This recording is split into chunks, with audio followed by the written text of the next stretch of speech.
আজ মাঘী পূর্ণিমায় সকলে মিলে ফলতায় গেছিলাম গঙ্গা জল আনতে। ফলতা আমাদের বাড়ি থেকে প্রায় ৮ ঘন্টার ডিস্টেন্স। তো আমরা গাড়ি করে সবাই মিলে গেছিলাম, আর কত ব্যারেল নিয়েছি দেখুন। আজকের দিনটাকে সবাই শুভ মনে করে গঙ্গাসাগর যায়, কেউ এখানে এসে স্নান করে। তো মাও এখানে স্নান করবে বলে এসেছিল। এখানে বাঁধগুলো ভেঙে যাচ্ছিল বলে মেরামতির কাজ হচ্ছিল। আর ওইদিকে পিকনিক স্পট রিটস রিভেরিয়া বলে একটা রিসর্ট আছে, এখানে সবাই ঘুরতে আসে, থাকার জন্য জায়গা আছে। এখানে নৌকা করে নদীতে যাওয়ার ব্যবস্থা রয়েছে।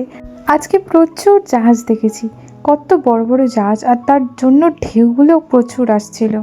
শীতকালে পিকনিক স্পটে এখানে অনেক লোক আসে। আমরা বছরে একবার আসি আর অনেক জল নিয়ে স্টোর করে রাখি। দুপুরের মেনুতে ছিল আজকে দারুণ খাবার।